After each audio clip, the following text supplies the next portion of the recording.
It's been a couple of years from we've all been here, so we'll start with the housekeeping over here. You can see our lovely signer is David Allen. He's going to be taken over midway through by his colleague Lee Campbell. If any of you need the sign-in, just come down to the front and sit down here. I'll shove someone out of your way, don't worry. The hashtag for tonight is Pride Talks Back. It is streaming live on Facebook, but if any of you are tweeting, if you could use that hashtag just so that we can all keep all the tweets and community together. We haven't been here, as I say, in a couple of years because of the pandemic. We're meeting in very different circumstances. I'm glad to see you all back in person. But in the past couple of weeks, I think we've had the deaths in Sligo of Michael Snee and Aidan Moffat, which I think has probably touched everybody in this room and across the island. So I think in those circumstances, just before we start, if we could maybe have a short silence just in memory of.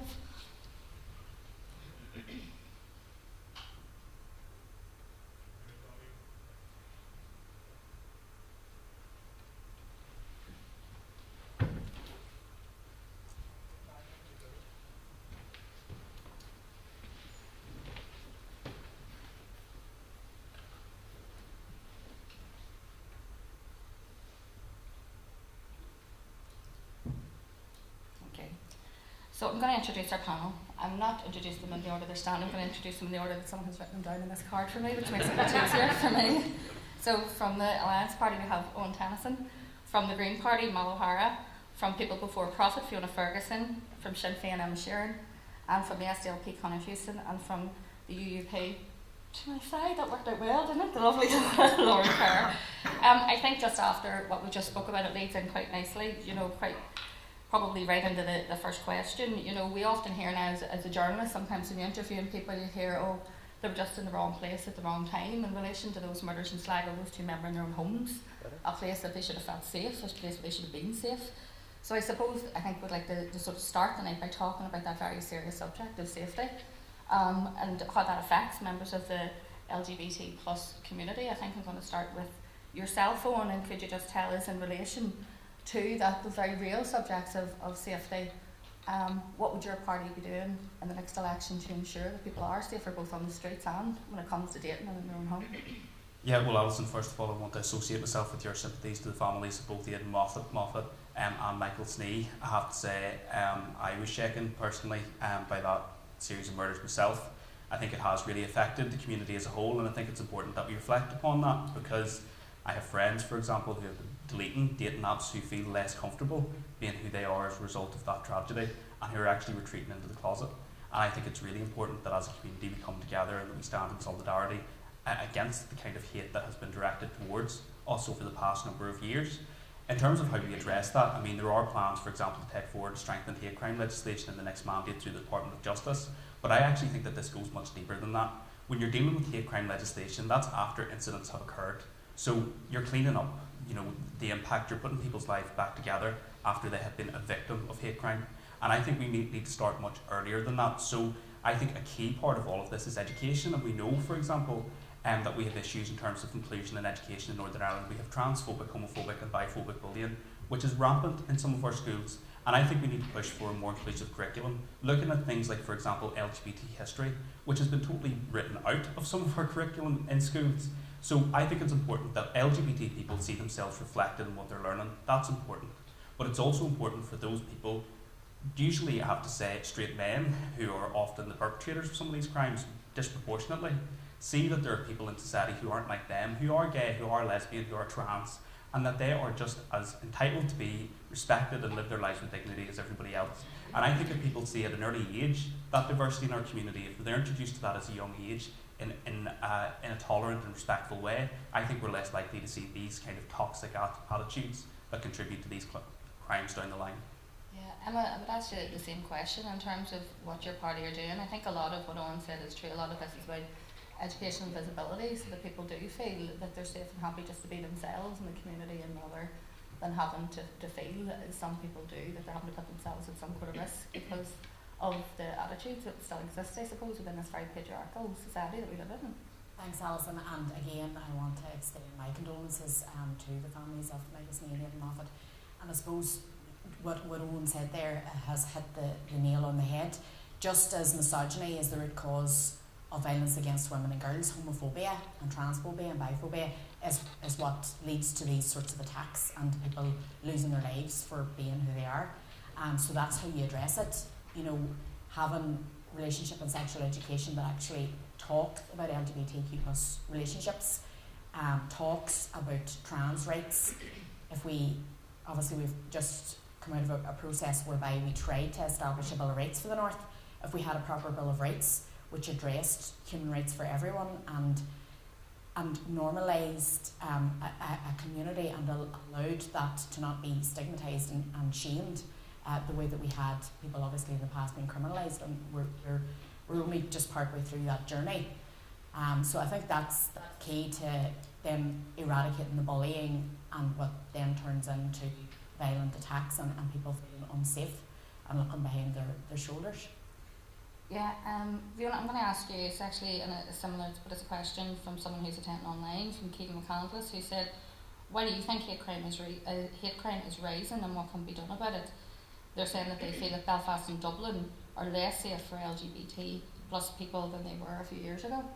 Yeah, and just obviously begin by offering my condolences as well, not only to the people who lost their lives in Sligo, but also we've had another recent death at the hands of misogyny in the north as well.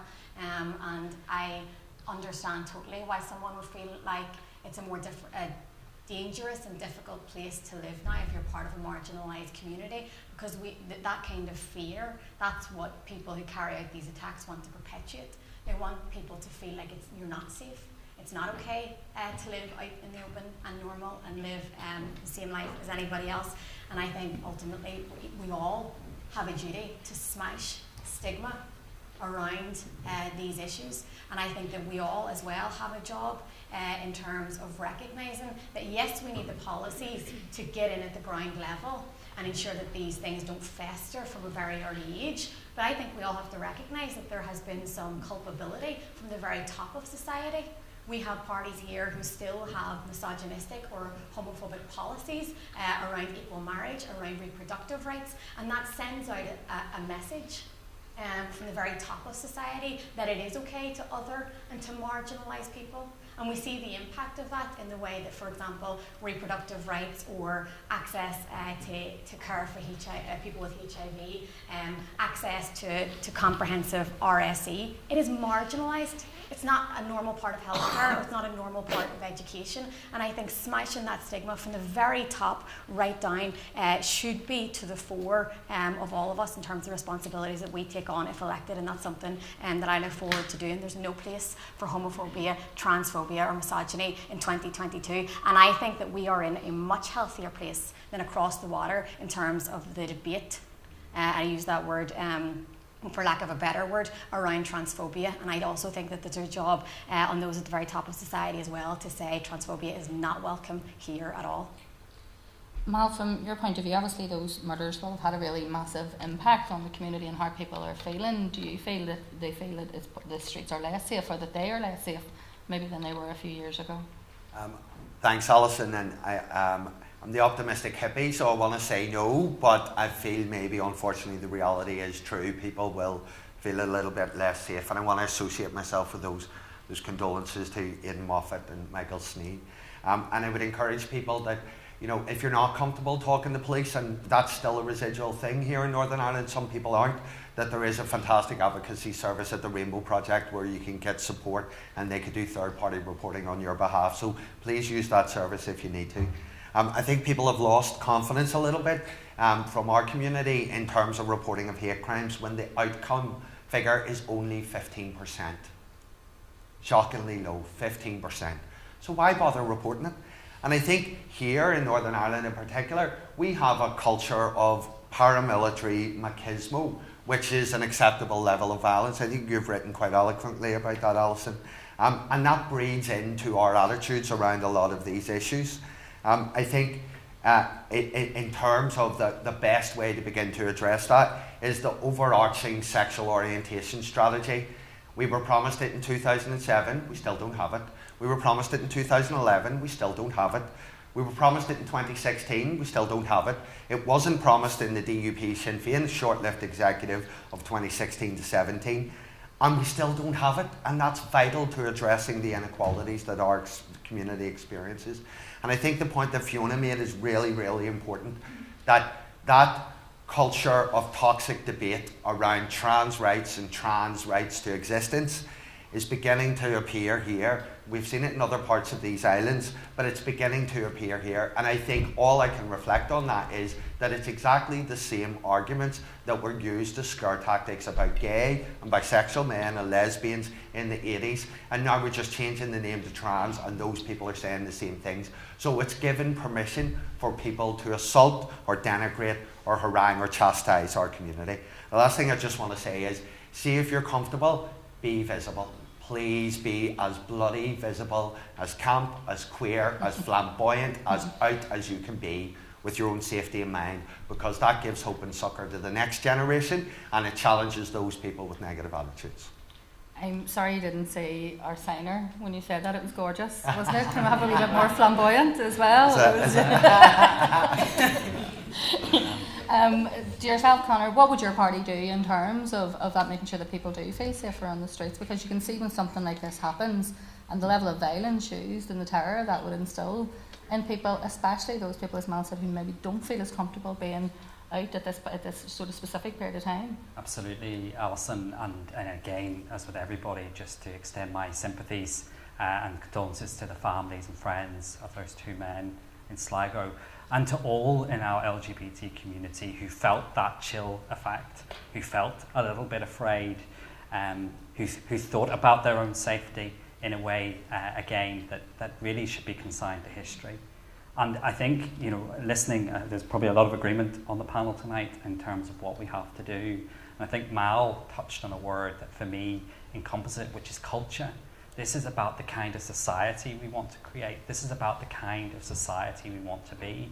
It's why the marriage equality issue mattered so much, because this was about telling our young LGBT children that they can grow up and love whoever they want, and they will be loved and accepted in this society. And that's why that mattered.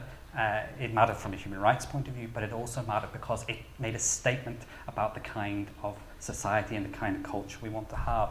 So in terms of how we're going to build that culture, the priority absolutely has to be in education. This is about a wide-ranging policy in terms of how we teach in schools, how we have that inclusive agenda in terms of RCE education, in terms of fantastic organisations like Cara-Friend, and I have been involved in an organisation in South called Shout Out, which does very similar work in schools. We need to be in schools telling the stories of our LGBT community, celebrating our LGBT community.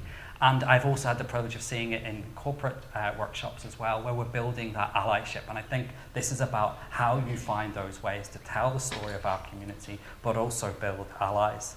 And unfortunately, until we get to that point, we're going to need to rely on a robust response by our criminal justice system. Hate crime legislation needs to be examined. I'm a lawyer. There is much more we could be doing to use our criminal justice system. And there is much more that we need to do in terms of the online issue of hate. I don't think there's anybody in this panel will not have experienced running for public office, the hatred that is directed at us on a daily basis, whether that be misogynistic, sectarian, homophobic. This has to be stamped out. There is a culture which is allowing a very toxic, hate-filled culture to exist online under the pretense of free speech. And we're going to have a very real conversation as a society as to where the acceptable line is drawn. And I think there is much, much more to be done in terms of using hate legislation and our courts to bring people to account. Just one basic thing, Alison, a rant on this, and you take the likes of Twitter. Verification would transform that platform. It would be very simple, and it would allow people who spout hate to be held to account. And I think we need to see a lot more work in holding these type of organisations to account going forward. I actually have a question about that coming right up soon, so you'll get to... Lauren, I'm just probably going to put you on the spot because obviously your party held the health ministry during the COVID pandemic. When we talk about safety, those measures, those COVID measures, the closing of bars, the closing of nightclubs, the closure of saunas, the closure of places that people would usually meet up, meant that people were meeting people in their homes and maybe taking unnecessary risks that they wouldn't have taken at other times. Do you think that at any stage when there was regulations that was taken into consideration, that maybe that if things were kept closed for that length of time, it was leading people to take unnecessary risks just out of sheer loneliness? Yeah, no, because I think the COVID regulations were a very blunt instrument that were implemented at a time whenever people just didn't know what to do. And I think whenever we look back on it, we will start to see the implications they had, particularly in places like the queer community, where important spaces where people, particularly living in rural areas, may have come to congregate, didn't have that access. I think the thing that is kind of shocked me most about what has happened in the south. I mean, like Mal, I like to be optimistic, but I think it was kind of an eye-opener to just how much hatred still does exist out there. And it's made me question actually how much we have moved on as a society. Not just in the actual murders, but in the response, particularly by the media, whenever it emerged that these people had met on apps, as though there was some sort of culpability that the people had met up with a stranger. So, I mean, I don't want to get into just giving 6 shades of the same opinions now. I'm not going to disagree with anything anybody else has said, but I do think that there is a severe need in terms of Nick's Assembly, not just to pay lip service to things like justice and education, in terms of universal sex education and relationships education for children, and in terms of changing the culture, and I don't just think politically, where there's a lot to be desired there, but right across public life, including the media, where we need to start calling out people who still entertain the tropes that have been really detrimental to people's lives in the past. Because it starts from the top down, and you know there's people out there who are willing to be violent, who are willing to be violent towards our community, but there's a thin end of the wedge as well. And it's about tackling I was going to say in relation to that, I a few years ago took part in Help Women's Aid put together a handbook for the media on how they report domestic violence, because we've all seen that, you know, he killed her in a frenzy after she left him for a younger man, as if moving on with your life means you could be beat to death with a hammer. And we have guidelines at the media when they're reporting on suicide from the Samaritans, words that we're not allowed to use and things that we're not allowed to say. Women's Aid have tried to put guidelines in place in the reporting of domestic violence, but we have nothing in place when you're reporting on things like this. And I think the media should, you know, we should be held to account as much as anyone else, because as you're saying, when you're using those very sensationalized headlines that are in some cases victim shaming, they're just simply not acceptable, you know, in terms of that. And I see them all the time when it comes to women being murdered, those headlines being used, and they shouldn't be being used in relation to anyone losing their life. But can I just go back to the social media stuff? I'm going to go back to the end here and start with you, Owen. I don't think there's anyone here who obviously has a role in public life who has not been subject to abuse on social media. One day I'm just going to put them, you know, like a wee gallery, and flash them all up, all the abuse I get. But I'm convinced there's about 10 people, we're about 100 counts each. I can't believe that there's that many nutcases in the world. I'm convinced that this is like a small group of people who just are sitting surrounded computer screens with loads of different accounts.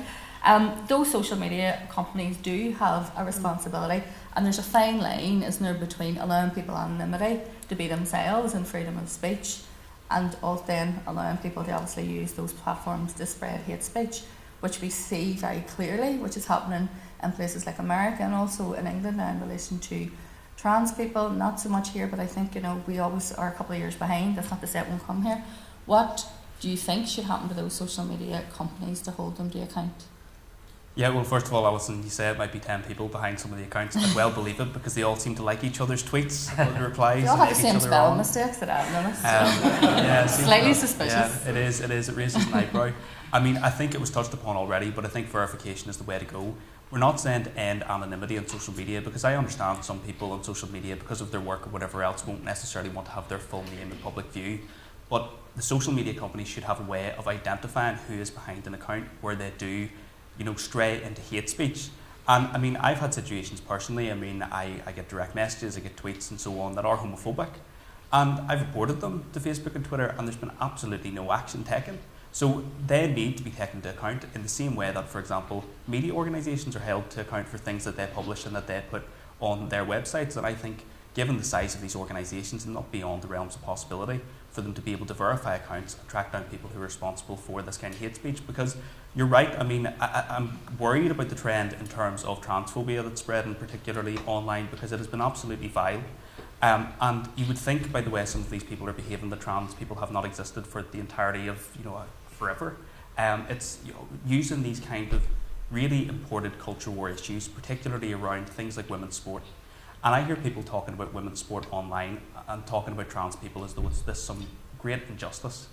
And I'm looking at them going, do you not realise that women elite athletes are all paid less than men? You know, that is the real injustice. If you want to talk about injustice in sport, focus on that. And I think some of that gets lost in social media, and I have to say it's really important for us as a community, because some of these people are out there to try and divide the community. I think it's important that we stand in solidarity with our trans community, because trans people were there for us in the 70s and 80s, marching the streets for the rights of LGBT people, and now the T is under attack. And I think it's important that we all take that seriously and as an attack on the whole community. But yeah, I think you're absolutely right. I think that needs to start with social media companies taking responsibility. Yeah, just on this, I'm going to go off on a tangent here. If you've ever done Tom Hartley's graveyard tour of the city cemetery, he found a grave of this, you know, a very fancy grave belonging to someone who was of society way dating back to the very early 19th century, and it said his name, here it is, and Ruby. And he tried to find out who Ruby was. He thought it was his wife, and then he thought it might have been his pet, and then he found out it was his drag name. And he had been part of a secret society, and that's who Ruby was. So that was dating back to the early 1900s in Belfast. So yeah, to say that this is something that happened all of a sudden, you know, when RuPaul came along, I think is, you know, a bit of a misdemeanor. Emma, in terms of social media companies, like, you know, we've spoken about this before. We spoke about International Women's Day, about how this affects women, but you can see some really, really vile accounts, and it's the fact that if they're reported, and I have reported accounts that haven't been abusing me, have been abusing other people, and I would say the hundreds of accounts that I have reported over the years, I could count on that hand, and many of them the Twitter actually removed. It's unsustainable, isn't it? I mean, something has to be done. Is to the point now where it's going to have to be legislated for? I think so. I suppose, and we did talk about it on International Women's Day. I mean, I would get a queer amount of it on Twitter myself as well. But I suppose I'm a Republican, I'm a fan by nature. I generally see it, either laugh, screenshot it, send it to some of my friends. What the heck's this idiot on about? It doesn't impact me, but it goes back to what we talked about earlier around young people. And I think we look at the amount of social media that our young people are digesting, and teenagers and even younger than that, smartphones, access to the internet, and just the impact that those words have. And again, it all comes down to ignorance, and that's, you know, any of our discriminatory mindsets are based in ignorance and a lack of understanding. And I think bringing it out into the open and having conversations about these issues and talking about it is a great way to shine a light on what's wrong with some of the attitudes that prevail throughout society. And you see, you know, through the 2 campaigns that we had in the 26 counties, people sharing their personal stories, and you can take the most conservative right-wing person and put them in the position where someone in their family is faced with, you know, if they have a child who comes out as gay or lesbian, or if they have somebody close to them who needs an abortion, their perspective can change. And just blowing that out, I think that is part of it massively in terms of the social media thing. But definitely, yeah, we need to see, I mean, it's you can walk up in the street to someone and slap them across the face and expect to just walk on. So you shouldn't be allowed to target someone online, which is effectively right in their face, and get away with it and not think another thought of it. In terms of even the responsibilities, I mean, I know even from my own personal experience, when it has crossed the line into criminal activity, these companies hide behind the fact that they're mainly based in America and refuse to hand over information to law enforcement, making it practically impossible to have anyone prosecuted. In terms of even what we're talking about, in terms of those murders, the like of a lot of those dating apps, they're also based in America. Therefore, it's essential if someone is attacked, or even if they report someone who they know is using those apps for sort of ulterior motives, that the action's taken, and it's not being taken at this point. What sort of pressure can be put on them? I think, you know, in terms of the fact these are commercial entities, they're making money out of this. They're corporations, yeah. Exactly. And they know that sensationalism makes money, and that's why they've been so hesitant to actually tackle these things head on. That's my perspective on it. But I think that if it's operating here, if it's used here, then there should be repercussions available here. But I mean, this issue doesn't just stay with abuse at women, LGBTQ plus people, whatever else. I mean, in the last number of years, we've seen how nefarious what kind of ways that social media can be used, from literally interfering in elections, crazy right-wing myths, Cambridge Analytica. These corporations are literally allowing our information to be harvested at a profit, sold on and used in very dangerous ways, and there should be repercussions for that. There should be protections for ordinary people, and I think particularly during the pandemic, when not a lot of people were going out, when people were stuck in our homes, it wasn't just dating apps that people were using for company in their homes. A lot of people got very sucked into social media because it was the only way to see friends and family, and when the responses that they were getting or the things that they were seeing were so horrible and so targeted and so negative, it had a serious impact on mental health that I think that we're only starting to really see come out into the open now. And I think there has to be some sort of switch, there has to be some sort of point where we say, we've seen how terrible that is, we've seen the impact that it can have, the scale of that impact, and there absolutely has to be a way to tackle that.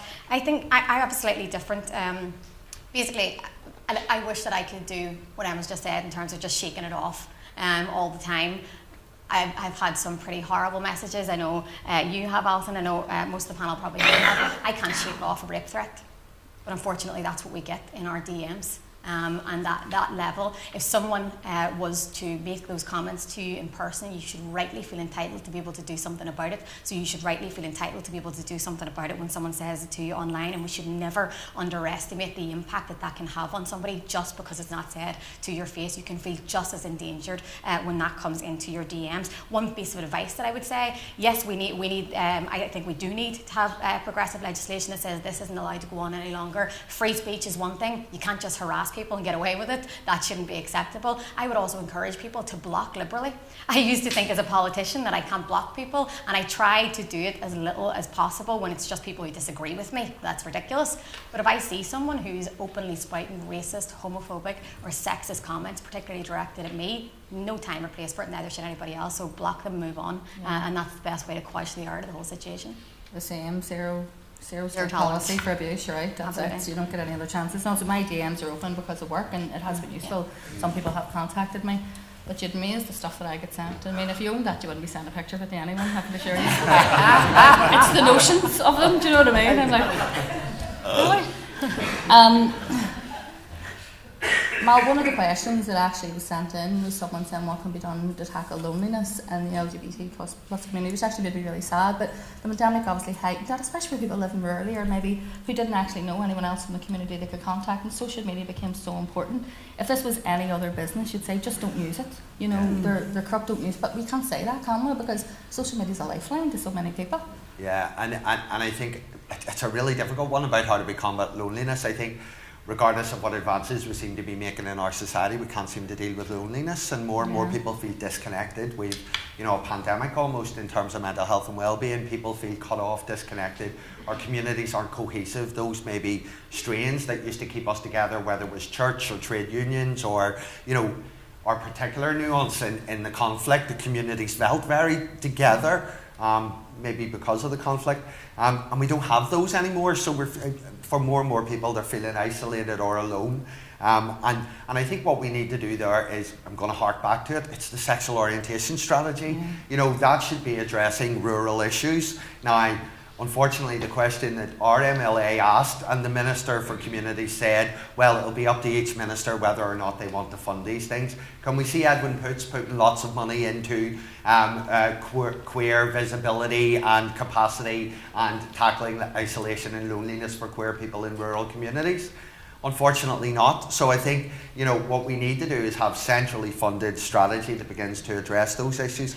I think we need to be more visible. I think we need more and more role models. I think it's great to see, I think in this election, we've had the biggest number of queer candidates. There may be others who are not ready to be publicly out yet, but that's great. Let's hope a significant number of them get elected, particularly ones I like, right? So let's hope they get elected.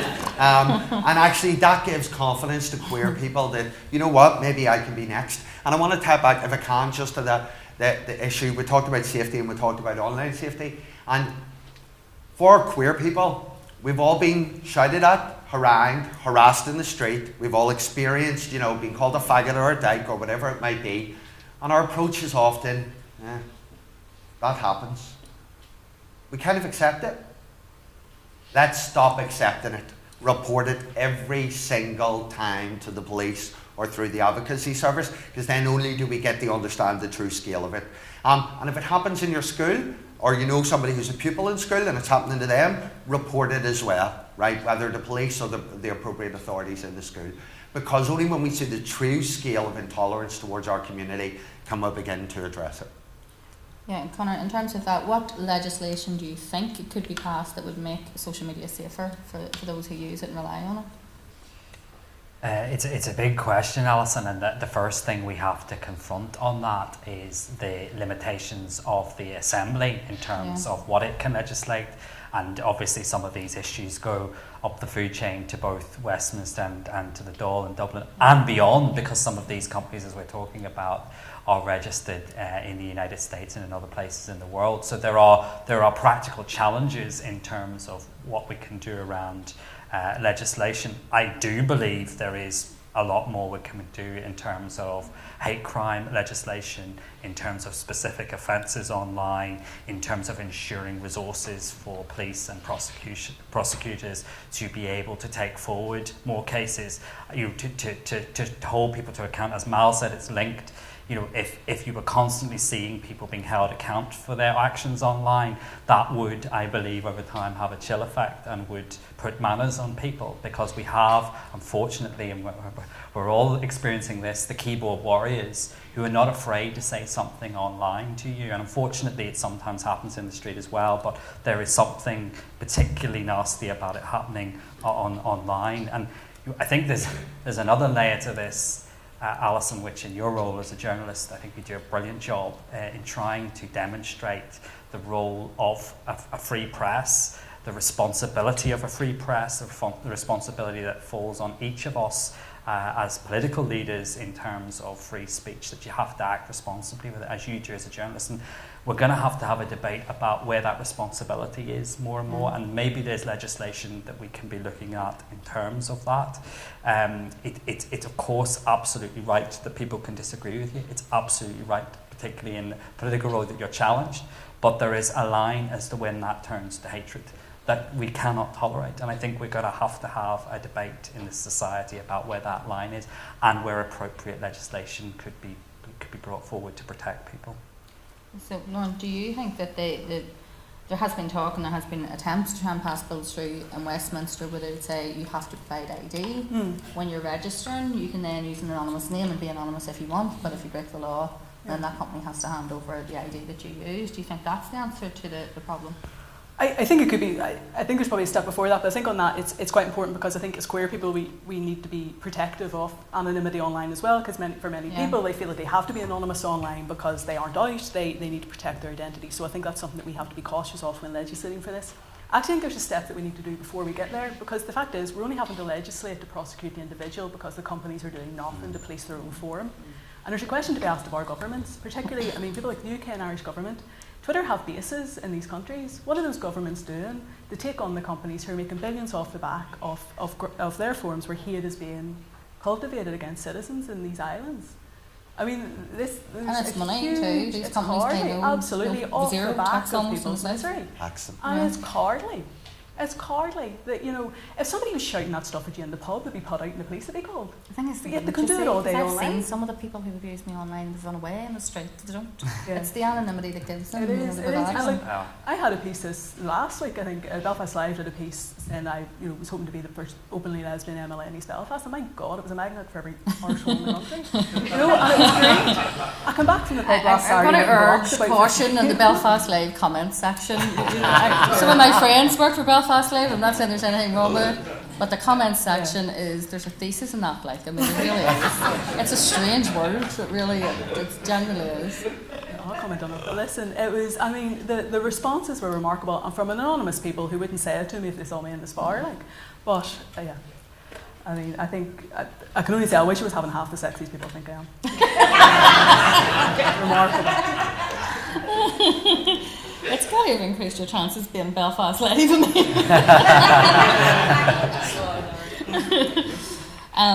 I think the next thing is I suppose, just before we finished our last mandate, there was a lot of legislation that passed through very quickly in those last few weeks. Some of it really, really important, including those domestic abuse bills which took in coercive control, the stalking legislation.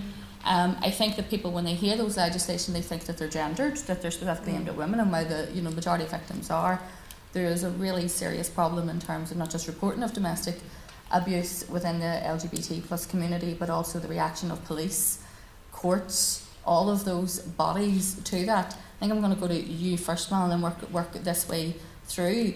Legislation, I always say, legislation by training is just words on a statute. It doesn't actually mean anything.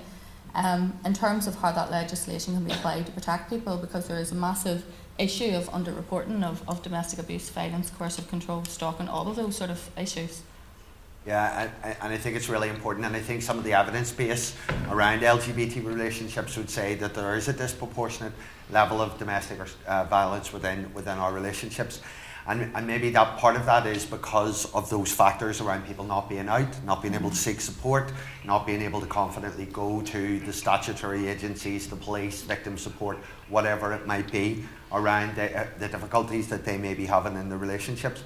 But also I think an important point is, where do we see healthy queer relationships? It's changing, it's got better, particularly the last 5 years. But where did we ever see them? So we had to model them on a heterosexual model that was presented as the ideal, and we were always falling short. So I think that's something that's important to think about. I want to plug my party MLA, former MLA, because we're not MLAs at the moment. She passed a piece of law which means that every victim and survivor of domestic violence is entitled to 10 days paid leave. That will save lives in Northern Ireland. That is a really important piece of legislation, and that's the power of having particularly Green MLAs who are backbenchers make private law. Really, really important. But I think what we need to do is see healthy RSE in schools, something we've been waiting on for so long, and all the advocacy groups have argued for it, but yet we still don't have it, despite numerous education ministers. And I think the other thing maybe, Alison, is around police, as you say, about training and skills and cultural change. And I think when I worked professionally in the LGBT sector, we went on a journey with police. It took years and years, and still not there yet, but it took years and years and years to build those relationships, to build that confidence, to then get funding, to be able to do research, to be able to then work that we have that there is an advocacy service.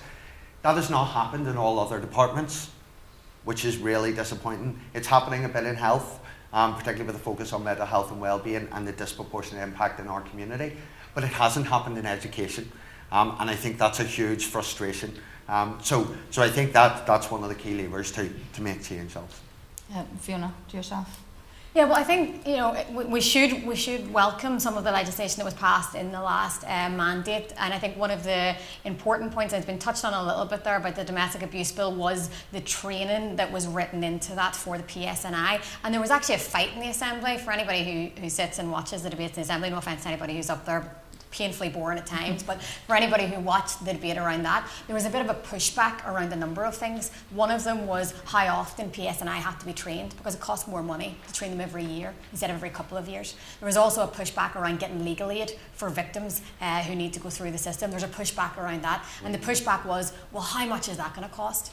And the response to that has to be, well, if it costs a hell of a lot of money, and there's a hell of a lot of people who are experiencing domestic violence and domestic abuse, and it shows you that we haven't done enough, there's a lot more we need to do, and that we need to protect people who are impoverished, who cannot fund themselves through the system. So we should recognise some of the progress that was made, but we can't let it go unsaid how far we still have to go in terms of the legislation that we need. And not even new legislation, some of this stuff is already almost passed. I mean, look at the CEDAW recommendations that include a mandate for RSE, which is comprehensive, cohesive right across the north, and consistent, which is a really key point. That was passed at Westminster. The CEDAW recommendations were meant to be enshrined by the Westminster law. This is around the abortion legislation, for anybody who isn't aware. And we simply have not seen it implemented here, and we have to ask why.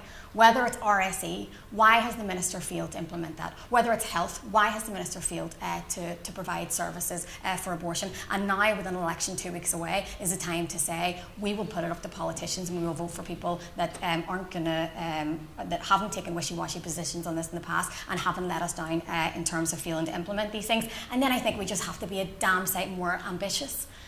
This place is still quite far behind in terms of the legislation that we can see internationally, from reproductive rights right up to access for healthcare, particularly for trans people. So yes, it's good to say we've gotten far on certain things, but it's almost embarrassing how far we still have to go. And I think in the next mandate, we have to say equality has to be one of the key priorities for all of the parties up there. Emma, it's important, is it not, that legislation, if people are aware this isn't gendered. This is meant to protect everyone who is a victim of domestic abuse, but you shouldn't be playing Russian roulette when you phone the police and hoping that a good one will show up and not a bad one. There should be consistent training across the board so that people feel, I think particularly when it comes to men who have been suffering from domestic violence at home, that they can contact the authorities and they will be taken seriously. Absolutely, and again it comes down to, you know, breaking the stigma and the fact that so many incidents go unreported because people feel the shame of that. And I know, like, obviously working as a constituency MLA, I deal fairly regularly, depressingly regularly, particularly with women who have been the victims of domestic violence. And I can't remember what the statistic is around the average amount of times. It takes something like 8 times for a woman to actually leave an abusive partner. But I've had experience of that myself, where someone will approach me and I begin to learn what the situation is, but it takes umpteen times for her to make that break. And then the way that she is treated by the system in terms of the mistrust that is there, and if there are children involved, it gets more complicated. So having your statutory agencies trained and able to deal with that and able to navigate all the differences, and, you know, if it is an LGBTQ plus relationship or whatever the situation may be, that they can deal with that is key. And again, it comes down to the conversations, like talking about the abortion regulations. So I've been on the doors now for, at this stage, 6 weeks, if you take in posters and proxies, before proper canvass started. And in the constituency that I represent, I've never once in 10 years of canvassing had somebody come at me from a pro-choice perspective unhappy with our position on that issue. But I regularly have the conversation from the other side, and it's coming up quite a bit this election, but less so than it had in the past, and less aggressive, because I can see people are on a journey and they can understand the real life implications and things that happen in people's lives that they don't account for, and that there are circumstances that they're not going to understand. And I'm seeing this time people saying we need to better educate our young people, and that is not something that I have been having in the past. So it just, you know, all of these things, you consider all the different situations and the circumstances that people find them in, and deal with them with compassion. That's the best way to service everyone's needs. Runs in nicely on what I'm going to ask you. Cara-Friend delivers the Inclusive Schools Charter, but can you tell us what your party would be doing, what measures they will take in the next year to help reduce homophobic bullying in schools? If you were subject to homophobic abuse in your workplace, there are laws and employment laws to protect you, but if you're a child, there are no laws to protect you against that in school. You know, you're relying on the school to fulfil their duty to you, rather than proper legislation to protect children, which I find shocking. Yeah, absolutely, and I think, Alison, to be honest with you, education, given the minister that occupies that post, hasn't made as much progress as some of the other areas of the executive in terms of LGBT inclusion over recent years. And again, I think it's important that we're upfront and we acknowledge that. It depends on what minister you get, sometimes in a department, in terms of what progress you're going to make for LGBT equality in the community.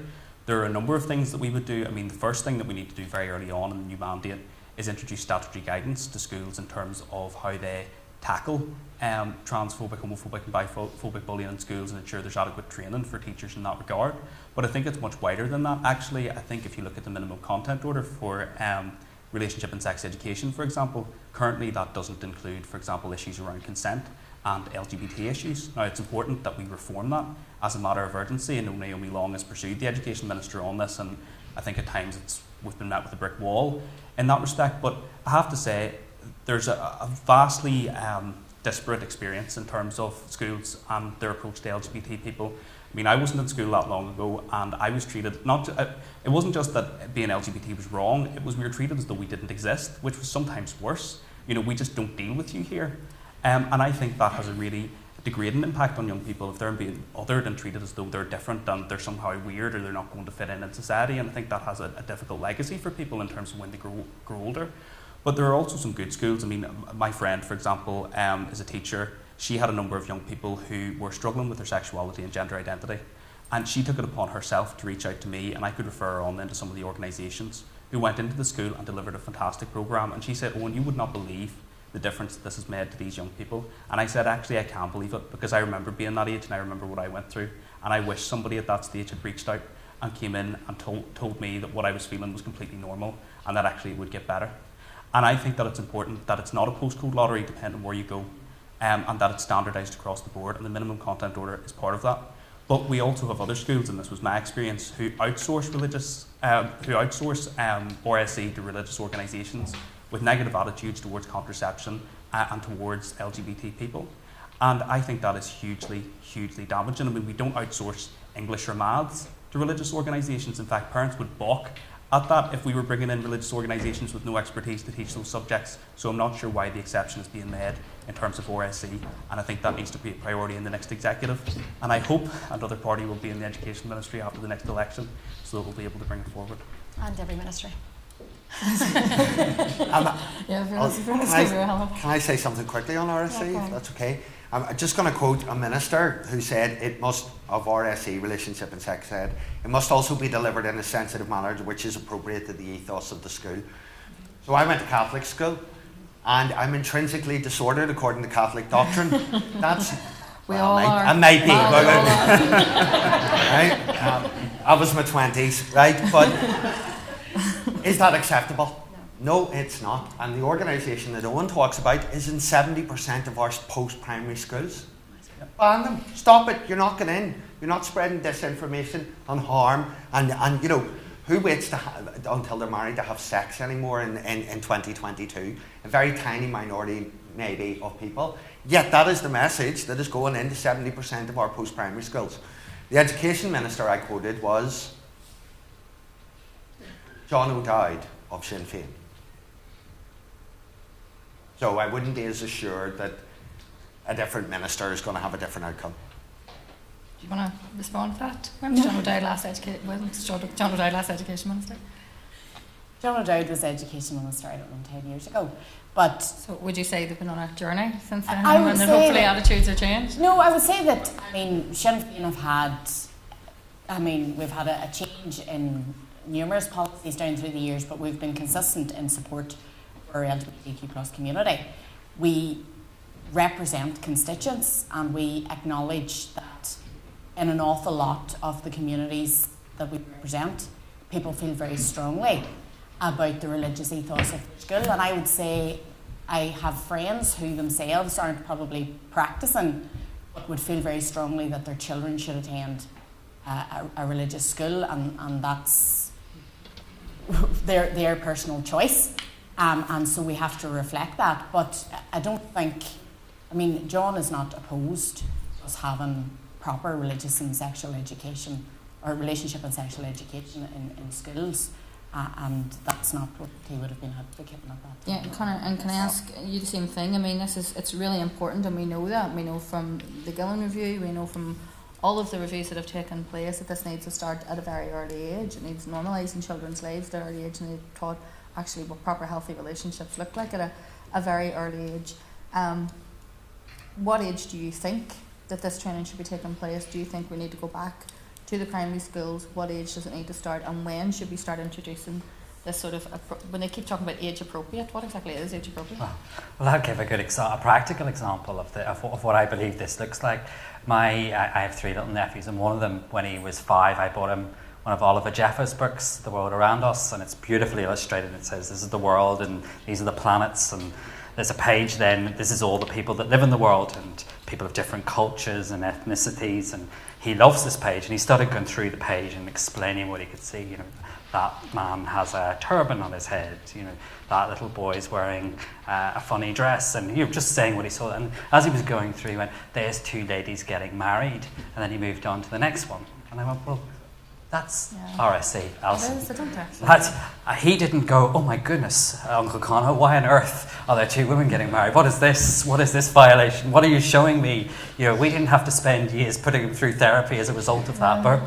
He just grew up going, okay, so if you love someone, you can marry them.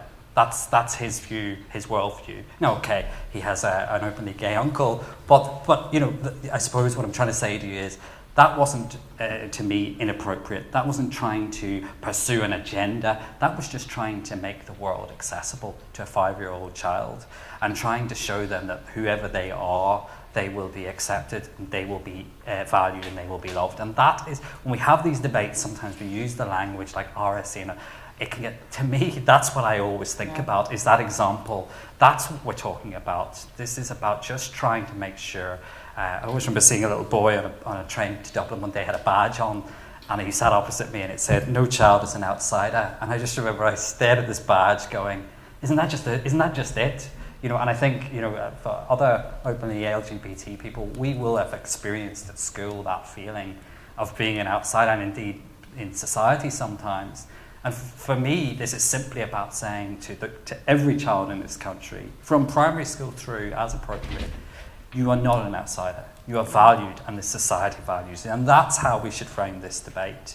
And in that debate, it's perfectly fine to teach young people come from faith backgrounds, faith families. Perfectly legitimate that faith is taught. But it's also, when we're talking about the state and society, entirely appropriate that we explain what the society is about, what it should look like, how you should be included.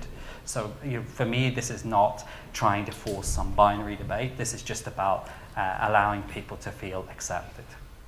Yeah, Lauren, in terms of that education training, I mean, if the objection to this kind of training in schools comes from the two extremes, from the extreme people who are extremely on the extreme Catholic side and those who are on the sort of fundamental unionist side, how do you think that, as someone from the more moderate wing of unionism, that they can help promote the fact that this should be just healthy, normal training taking place in schools as a matter of course?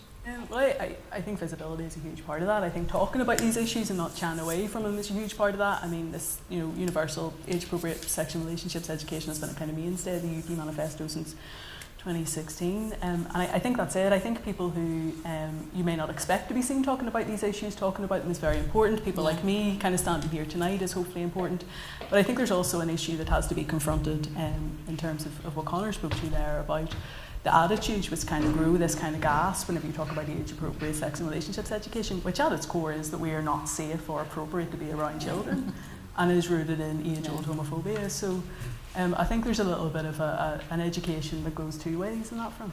Yeah. In terms of I must point out that Lauren is here from the Ulster Unionist Party. All of the parties were invited to take place. The Progressive Unionist Party has took part in this debate in previous years, but haven't sent someone along tonight. The DUP, I think, hinted that they may be ready to break embargo and send someone, but didn't send someone, and we're still working on Jim Allister. I'm convinced he just turned into a cuddly bird one day and come out and just be really nice, and we'll all go, who's that man? Where did he come from? You can't live his life with all that repressed anger. It's not good for you. The next question, I think, is a very political one. Yeah.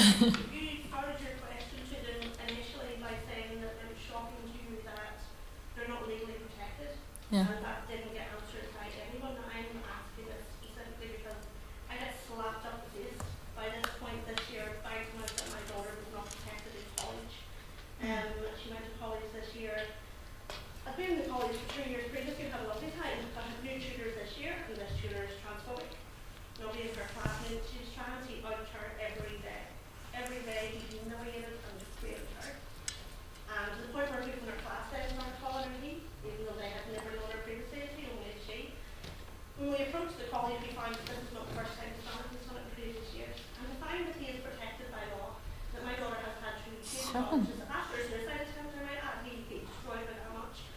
But he can now, the college coach finds that he knows still is there. So he's done this previously, he's done it to her. protected by law? So you initially asked that question, I actually go my way. Well, first of all, can I just say thank you for coming along and advocating for your daughter here today, and I think that, you know, if we talk about disability, as, you know, as her mother, you're here and you're doing what any mother would do, and you're defending her, but it must be so frustrating when you find out there's no laws. There's no laws to protect her.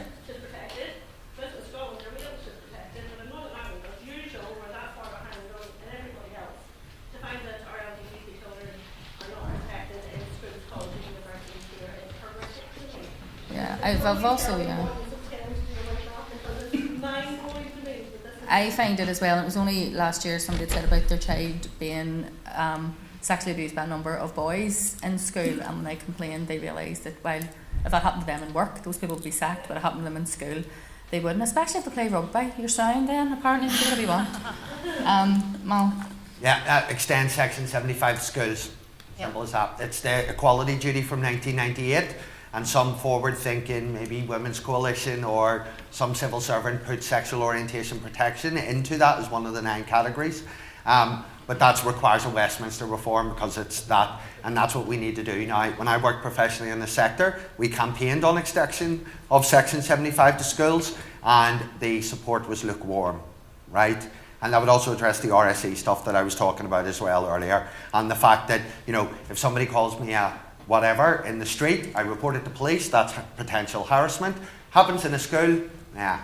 Right? It depends how the school wishes to deal with it. So that's the first thing we do. I would say the second thing that we need to do if we're going to change Section 75, extend the good relations duty, because in Northern Ireland, good relations means we have to promote good relations between Catholics and the Protestants, the people who are white and the people who are black or other colours, and between those of different political backgrounds. We have this weird in-between bit of hate crime legislation. Let's extend it to hate crime to cover misogyny, gender identity, disability and sexual orientation, and then as well, if we reform hate crime to include age. That's the sensible way. That's how you do it. How much longer do you think before we're brought into the life like the rest of the world? You know, it's archaic to find out that I can't do anything to stop this man abusing anyone else, and he just go back to work tomorrow. I would say talk to the Education Project. Yeah, okay. The Equality Commission, we have been on it, but as you say, until legislation is taken, or you know, you're just banging your head against the brick wall, and it is just horrifying as parents find out that you have to just sit here and take it. Maybe you should come afterwards and talk to me, and we'll find out a way of making sure people know what he's like. Let me discuss that with you afterwards, and we'll see what we can do. Did you want to? Yeah, I mean, Mal's already made the point about extending Section 75 and some of the other protections that aren't here, and you said it yourself, that exist elsewhere, so there's no point rehashing that. But I just wanted to say that that's the kind of point that I'm making about when those at the very top of society normalise marginalisation of people, you see it perpetuated. The reason why it's able to be perpetuated in that classroom is because someone with authority in that classroom felt comfortable to say those things, and that's why I think when we say smash stigma, it has to be as harsh as that. It's not okay anymore. I know people like the people are on a journey phrase, right? We've been on a journey for decades. We are well behind the journey of many other places, and I think we need to start talking about how we get lightning speed to catch up with where we should be, and it's basic human rights based legislation. This is not stun the stars in the galaxy. This is basic human rights legislation that is being denied here. Just to answer your question directly about how long do we have to wait, who are you voting for?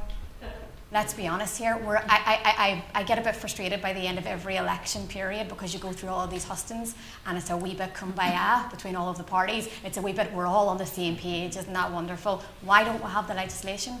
Why don't we have access to reproductive rights? Why don't we have protections and healthcare for trans people? These things have not been implemented because of the ministers that we have in place. And I would encourage people, if you want to see change on these, first of all, do not let up. Exactly what you have done is exactly the right thing that you need to do. Take it to people's doors and faces and campaigns, and do not let up. But second of all, let's not continue the merry-go-round of failure up at Stormont on these issues. I said it at the beginning and I'll say it again.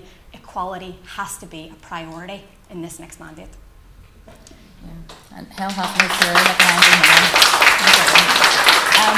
man. That actually leads, and we're talking about legislation, it's so nice because we're going to move things along a wee bit to conversion therapy, and the fact that in the last mandate, despite many of the parties saying that they were in favour of ban it, there was no legislation passed. This morning, I listened to Nolan, so you don't have to, people. This morning, your party leader said that Deirdre Hargey could have brought forward a bill but didn't. Emma, what happened in relation to conversion therapy? I remember Carol saying that she didn't feel that she could bring forward the bill unilaterally. It had to be done.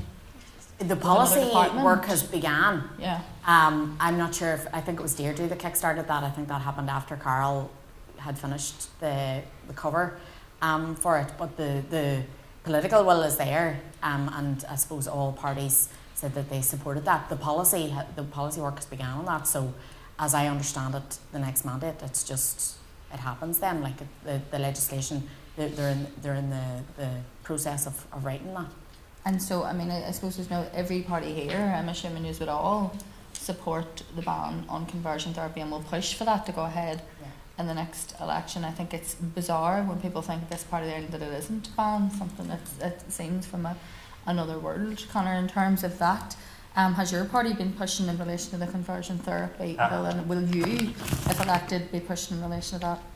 Absolutely, Alison, and as you know, I'm new to politics, but it is actually one of the issues that when I began my political journey was actually something I have spoken out on behalf of the party on a number of occasions. So this is something we have been pushing very hard for, and it is regrettable that with the rush of legislation that was put through the Assembly in the last number of months of its mandate, that this didn't get to go through, because I think it would have been, firstly, it's an urgent piece of legislation. This is legislation that is there to protect young LGBT people right now.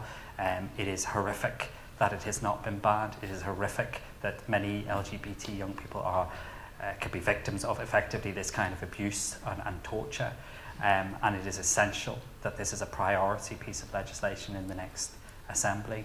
And in fact, to go back and to the very point that you made, one of the things I feel very strongly about coming into politics is that we need to see action. We need to see the next Assembly, the next executive, to be focused on that piece of delivery and action, of being able to say, look, these are the things we're agreed on. These are the areas that there's pretty much cross-party support. So let's just get on. And we've shown we can do it. The last number of months of the Assembly has showed that it can be effective in passing legislation. I think we need to show and demonstrate to people, whatever our political affiliation, that the Assembly and the Executive can actually deliver for people and can impact on their lives and protect them. People are looking for that protection. So that's something very important to me and to my party going forward. I'm going to ask both Lauren and Owen. There's a question that was sent in that said, can we ensure that the decision to exclude trans people from the ban on conversion therapy in England is reversed and it doesn't spread to other areas, and when the legislation does come through, to make sure that that isn't put into the legislation in Northern Ireland? Well, I mean, there's no question. It has to be a comprehensive ban. I think to exclude trans people is a total betrayal of them. I think it's disgusting that the UK government have thrown them under the bus in this way. And not to forget as well, for LGBT people who may be going, great, that's fine. You know, we were being thrown under the bus a week before it. So, I mean, this backside applies to us all.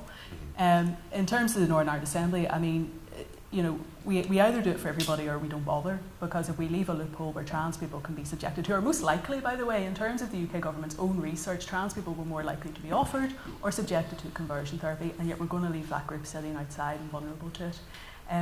I mean, the whole basis of conversion therapy, I mean, to me, this should be a fairly simple piece of legislation. I mean, there should be not much debate about it, because the simple fact is, do we agree that being gay or lesbian or bisexual or transgender or, you know, intersex, anything else, is a sickness, is something that can be corrected or should be corrected? Well, if the answer is no, well then let's ban it. There are frameworks there for what good therapy is. We don't need to spend months or years quibbling over this. I mean, do we support the frameworks which already exist around therapy, or do we not? Yeah, the same to you, Owen, but also just to add on to that, there's a question from Amanda McGrath saying self-declaration for trans people has been allowed has been law in the South since 2015. You know, when will we catch up? I think that's a very important sort of strand of also what we're talking about in terms of the conversion therapy law. Yeah, no, absolutely. And as is always the case in Northern Ireland, we are far behind where other jurisdictions are. And I think we have to acknowledge the fact that that is a direct result of the kind of stop-start government that we have. And I think if we're serious about this, I mean, we're a long way down the road from when the petition of concern was used to block marriage equality. And I think hopefully in this election the DUP's grasp on the petition of concern will be loosened a little bit more, all being well. But we're not out of the woods in that respect, because we still have, for example, cross-community votes within the executive that can be used to try and thwart and stymie legislation coming forward. So I think as a community reform of the executive, because it is really important, because those communities who aren't orange or green and are more diverse aren't really accommodated in the structures that we have. So I think that's something that we need to be vigilant about. In terms of conversion therapy, absolutely support a comprehensive trans-inclusive ban, no question. It's disappointing that a consultation wasn't even launched before the end of the last mandate, I have to say. But we have said that if the Minister isn't forthcoming early in the next mandate, we will pursue that through private members' legislation. In terms of gender recognition reform, again, this has been blown up into this huge kind of culture war issue, and I think the Tories are actually using some of these issues to try and distract from some of their own failures, and because it's easier for them to fight culture wars with Labour than to actually deal with the substantive issues. Gender recognition reform, I mean, a gender recognition certificate is legal recognition of gender for very limited circumstances. Nobody asks you for your gender recognition certificate to enter a bathroom or enter a single sex space. It's, to do with sort of registered marriages and deaths and things like that. So what's the big deal? I mean, we shouldn't be putting trans people through invasive, traumatic, drawn out processes over years with medical intervention and everything else. Medical diagnosis in order to just simply have who they are recognised in law. And in terms of the thing about the bathroom debate and everything else, I think it's a total red herring. It's just mental. These people who I know who have been ankle deep in frickin' Paish and Thompson's toilets complaining about having to use a frickin' shirt. Exactly. We all have gender neutral bathrooms. I'm like, I know you would fucking go to the toilet anywhere. We have gender neutral bathrooms in our own homes, and I mean the perversion of all of this is that trans people are far more likely to be victims. And what has been raised is people are raising some of it I think is born out of transphobia, and those concerns I think we can just dismiss. But some of it is legitimate concerns about, will this impact, will people be able to exploit these reforms to gain access to single sex spaces? And I think we can talk about that, we can deal with those complexities, because we already do some of this stuff. I mean, we already have trans prisoners within our prison system, but it's an individual risk assessment, it's a safeguarding measure. You sit down with a prisoner, you look at what their needs are, you look at how you can best accommodate them, and then you look at the people that they're going to be housed with and you consider what their needs are. Because let's be honest, there are some cisgendered women who would be a greater threat to other women than a trans woman. It depends on the individual, so we're already doing this stuff. It's about safeguarding, it's about individual risk assessment, and it's not beyond us to navigate these issues in a way that's compassionate, that respects people's dignity, and that also allays some of those fears. And I think we just need to gird up now and get on with it. Yeah, and I mean, I go into prisons quite often for my job, and every single prisoner, regardless of who they are, what their sexual orientation, is risk assessed on their way into prison. It's just a matter of routine. It's not about their gender, it's about their pattern of behaviour and their risk to others. And the risk to themselves or risk to other people. It's just a matter of routine. Sorry, Emma, go ahead. Allison, no, you asked me that question, and I'm standing here. I parked in the Hyde Park because I don't want to pay £12 an hour for the car park up here. I'm standing on my ankles feeling the pain, but I suppose just because this question had come up at the online Pride Talks back. See, I knew that I remember Carl saying something about it. 2020 or 2021, where it was because I had written to Robin about it, and then Robin had said no, this is really DOJ, and Naomi says no, this really is the FC, and then I think it was Carol at that stage. I can't remember, but I know Deirdre had began to work on it. But the thing about the DUP, and we've had a number of comments around their sort of complete refusal to engage and to progress on these issues and to even come to the table to have the conversation. And I think that the motion that was brought by, I can't remember if it was Doug or Alan, during the summer, and there was widespread support, and obviously that was what sort of pulled the whole thing out before Arlene left the DUP.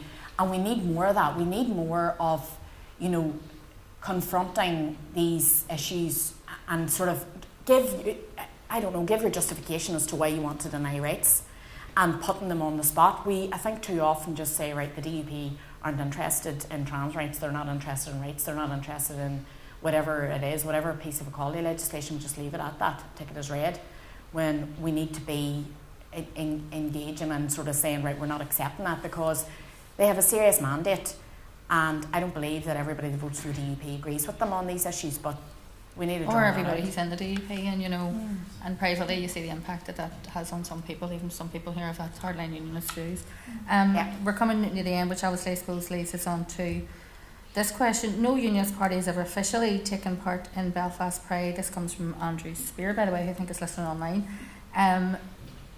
What does that say about the union and the place of LGBT plus people in the union? I know they say the UUP unofficially took part in 2019. Will they make it official this year? And will any other unionist party join them? Unfortunately, no other unionist party has attended tonight. So he is describing himself, which I think you should trail him for, as a lesser spotted gay liberal unionist. Well, excuse me? Well, lesser spotted? Good easy question to end on, Alison. So, right, like this. First to deal with that question, I don't see why not. Yeah. I think Steve, whenever he was leader before the pandemic, had said that we would walk in 2020, which obviously never came. And I do think it's really sad actually there is no other unionist party here tonight, because I do too. A big, actually I came the year that Billy Hutchinson spoke here for the PUP, and it was great. It was great. Yeah. And having as many voices as part of this conversation is as in Northern Ireland, it's always a benefit, and it's always a plus, and it always makes progress. A big reason why I joined the UP was because I think it's an accountability issue actually. I think that people who are LGBT have constitutional positions. We are not some subsection of society who sits off kind of neutral on everything apart from things that affect us. And we deserve a unionist party which understands our concerns and our issues and can represent us and can effectively represent us. And I don't accept that unionism just saying no is I'm not prepared just to let that be. So I joined the UP quite a long time ago now, over 10 years ago. Particularly in the last 5 years, I also kind of hit that we're on a journey thing, because it's like very X Factor and quite weird. But you have to say emotional roller coaster. But we're what they're on, isn't it? I'll coin a new one tonight. We're not where we were.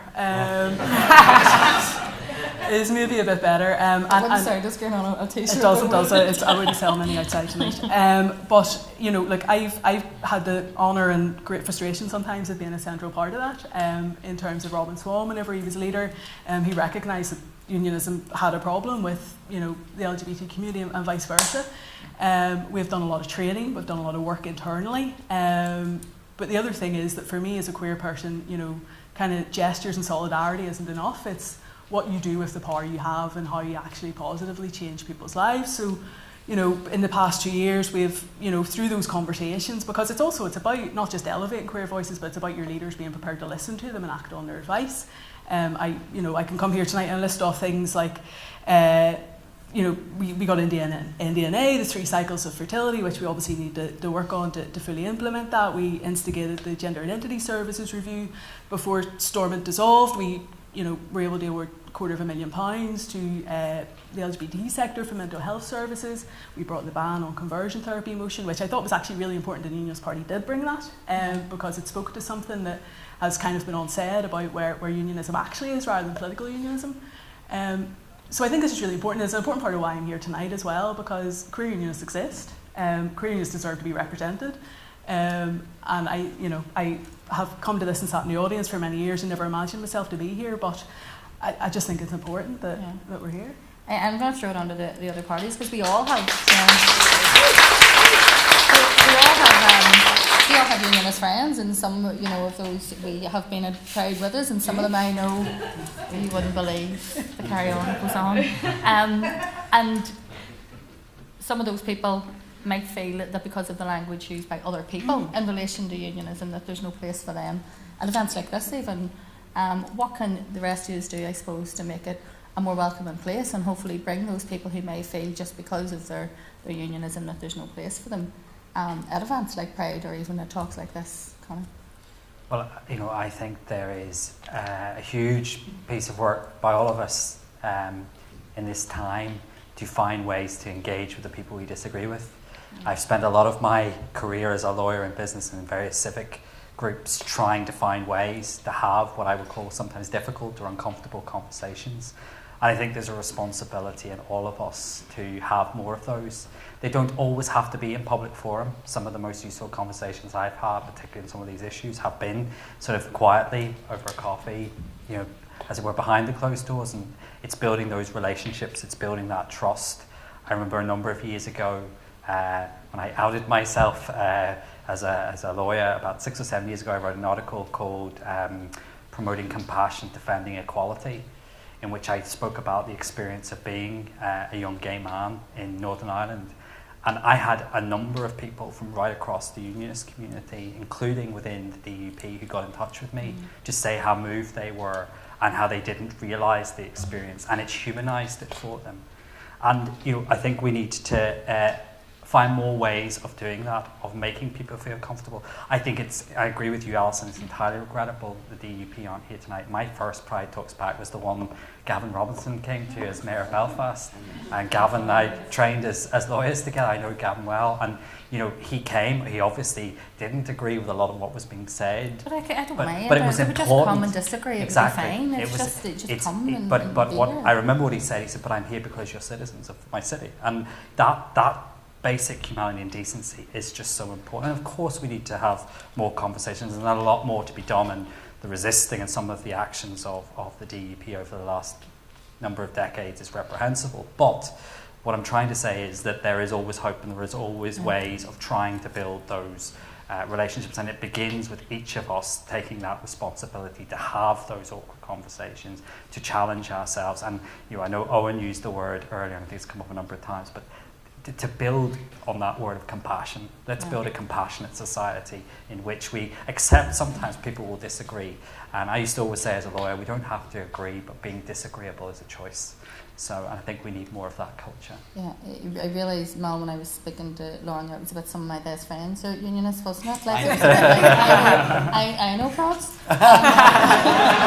It's like that Belfast Telegraph question. Do you remember when we used to ask politicians who their best Catholic or was?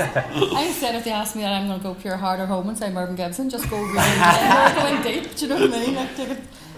In terms of that welcome, not just to other people. Remember, we're not just a green and orange society anymore. Our society has changed, and there's people who have come here and made this place their home, and it needs to be welcoming for everyone. And the language used, I think, is very important from all of us. Yeah, Alison, I think an important theme of that is intersectionality, that we're queer or LGBT or whatever you're comfortable with. I prefer queer. But also you might be a nationalist or Republican, you might not really care about the constitutional question. Sorry, my partner's with me. I'm sorry. But I think there's work that needs to be done in terms of the queer community and what our organisations, and I know some of them are doing that in terms of BME work, around work with sex workers. We're trying to broaden that base of understanding of what the needs of our community is. But Alison, I was told to prepare a 2-minute intro, and I'm going to use part of it. I'm going to say yawn, right? Sorry, but I am sick of platitudes, right? This could have been Pride Talks Back 2017, 2018, and we would have heard the same thing from the 5 parties of government saying, oh yes, we're going to do this. It's 2022, no sexual orientation strategy, no ban on conversion therapy. In fact, it seems more energy was spent ministers arguing about whose responsibility it was. I am fed up with that. The Department for Communities, which is responsible for funding community organisations and is policy responsibility for sexual orientation and gender identity, has released zero, right? Any progress on queer issues has come from Westminster or through the courts, and the 2 nominal pieces that we got in Northern Ireland were the relaxation of the blood ban and the overturning of the historic convictions of gay men, stuff that actually cost zero to do, right? IVF is going to cost £5 million to extend it to 3 cycles, but it's not been done. As soon as there's a monetary value or a resource implication for queer people, we don't get what we deserve. So I'll be doing the Pink News event later in the year, and I'm going to repeat back what party leaders said to us and our community last June, and we'll track the progress. And I would encourage the community, do that about this event as well. See if we're saying the same platitudes next year and there's no sexual orientation strategy. Stonewall was a riot, right? I'm not encouraging violence, but we need to take to the streets and demand better than what we've got over the last 24 years. Sorry, that was my first statement. Emma, can I ask you quickly, just because obviously there's a fair chance Sinn Féin are going to be returned as one of the biggest parties. Would you take health? Do you think the party is going to accept health? Last time no one was rushing to take the health ministry, and if so, What about trans healthcare, which we know is one of the biggest issues, and that falls into mental health and everything else that comes along with that. Because Yeah, that an easy healthcare one is there, available. I mean, we did take health before, so I wouldn't even want to begin to speculate on what ministries we're going for in a mandate if we return with a party that have a number of ministers, and I hope obviously we do, but there's no guarantees of what's going to happen after the election. Trans health and the Brackenburn issue is something that I've been raising with the minister consistently since the Assembly came up again, and when you look into it and the proportion of trans young people who have suicide attempts and poor mental health, and it's scary. And it just seems to be the Cinderella of the healthcare. You know, it's the least amount of money possible that goes that direction. And I suppose with all of these things in our healthcare system across the board, obviously we've had now 12 years of Tory austerity, and we have a very mismanaged healthcare system in the north. And whilst there was a lot of money there, managed by yous. No, it's not. You've been in government for 24 years. Allocate. Like, That's you a can't just blame the coalition. Tories. No, You know, but right, are you going to let me speak or not? Yeah, but 24 years, take some responsibility about the mismanagement of health or housing or education or any of those things.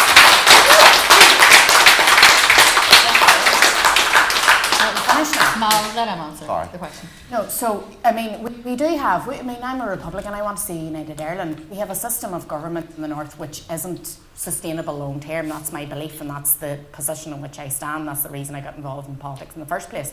Yes, we've been in a system of mandatory coalition with no fiscal authority for 24 years. Yes, that is true.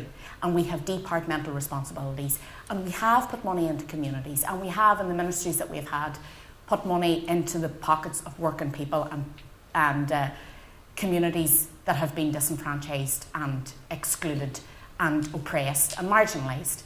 In terms of health, across the board, there are an awful lot of things that I would like to see happening. But what the point that I was making was that we have 5 trusts across the north. We have an awful lot of people involved in management and in roles like that. And the frontline services are always the first to go when the money starts to dry up. And through 12 years of austerity, that is what has happened. And that's why, as an MLA in a rural area, I can't get a domiciliary care package for people in their 80s. So the Brackenburn issue is definitely something that I would want to see investment in, and something that I have consistently been asking the Health Minister for action on, and resource and personnel is what is coming back to me as the answer. We haven't had progress there. But yes, trans healthcare is definitely something we want to see prioritised, yeah. Well, in terms of trans healthcare, because it's one of the questions when we ask for questions to the public that come through, you know. Yeah, and it's a huge issue, and it's one of the most urgent issues, I guess. And Mal's right to an extent. I mean, trans healthcare was talked about at like the last Pride Talks back that I watched myself, so it is a perennial issue.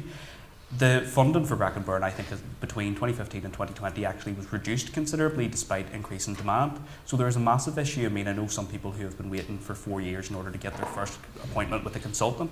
And that's a false economy, because what that does is it results in mental anguish and damage to people's well-being in the meantime, and then they have to seek other services within the health service. So look, whenever we talk about health reform, and all of the parties in this election have been talking about health reform, yes, it's really important that we move on with that. But it's important that that is inclusive health reform, and that it meets the needs of LGBT people within our society, including trans people, and Brackenburn needs to be at the forefront of that reform. In terms of what we do about it, I mean, there are simple things that the executive could do. Well, they're not simple to do, but we were starting to make progress on them in terms of, for example, multi-year budgeting to enable, for example, longer-term workforce planning, and to enable investment up front so that some of the reforms can be taken forward. There was also a proposal for increased health spending, for example. But what it all comes back to is the dysfunction of the executive, because we do the reviews, we get the recommendations, we know what needs to be done, but before anything is ever implemented, the executive is pulled down over another sham fight. And what I'm saying is, if mandatory coalition is the problem, let's reform it. Let's move to a system that actually incentivises cooperation, where everybody has a right to be in government, but no one can hold government to ransom, and where those parties who are actually willing to work together can get on with the job, and that will benefit LGBT people, and it will benefit the whole community. And I think in this election we have an opportunity to finally break that cycle and move in that direction. Sinn Féin drafted a 3-year budget with health as the priority, and the other parties wouldn't agree to it, so we're running out of time. Before we finish, I had asked my granddaughter on the way down what question she had asked, and she said, ask them what magic trick they'd like to be able to do, but I'm not going to ask it that. I am going to ask you, having stood here and listened tonight, if I was to force you tomorrow to join one other political party for the next week, which one would you join? I joined the Greens. I drink loads of pints, so I would do that. Are some of your best friends Greens? Some of my best friends are Greens. Yeah, mine too. Connor? It's a great question. I'm trying to think in this election, the transfers, Alison, the consequences of the answer to this question. Coaches are trying to do second preferences. Well, you know, in the spirit of the event, I have to say, you know, I'd love to spend a week in the Ulster Unionist Party, because I think it's a party genuinely trying to build the union of people, as they say. So I'd be interested in seeing inside that tent for a week. Well, Only because it's only for a week, right? TUV. Right? TUV. you have to wear that pink blazer. I know, and I'm wondering, Alison, how long it could keep the gayness in, how long the campness in, the flamboyancy, how they would cope with having maybe an elected member who was me. So maybe the TUV, just only because it was only for a week. It's a Channel 5 Flanwell documentary about the video, isn't it? Channel on the TV, Fiona. I'm a socialist, so none of the big parties, unfortunately, would cater for me, nor would they particularly want me. We get into councils and storming chambers, and they spend a lot of time trying to shut us up.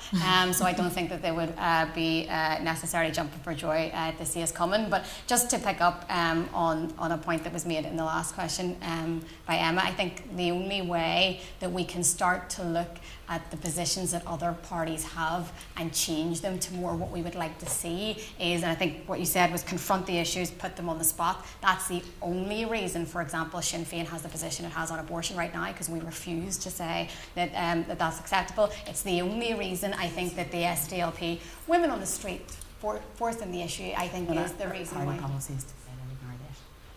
Right, come on, records. Answer the question. What party are you joining? I felt like I was in school there. No, honestly, genuinely, none of the big parties. I would join any other socialist party. We're all great crack, and everyone should be a socialist, but not on that. But I do think that if you want to see parties change what they're doing, feet on the street and campaigning is really, honestly, the only way to do it.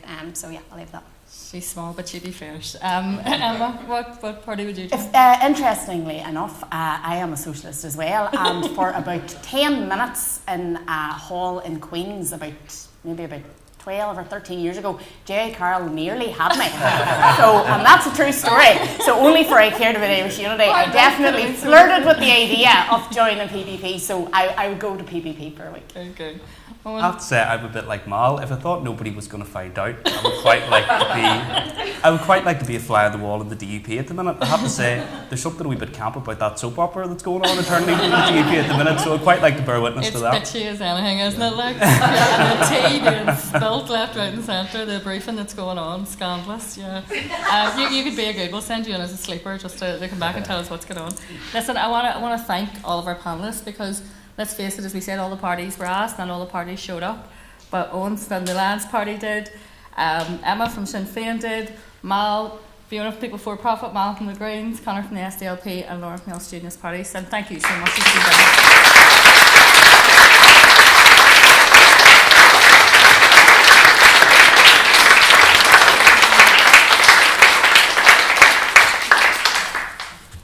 Thank you. These are all for Peter.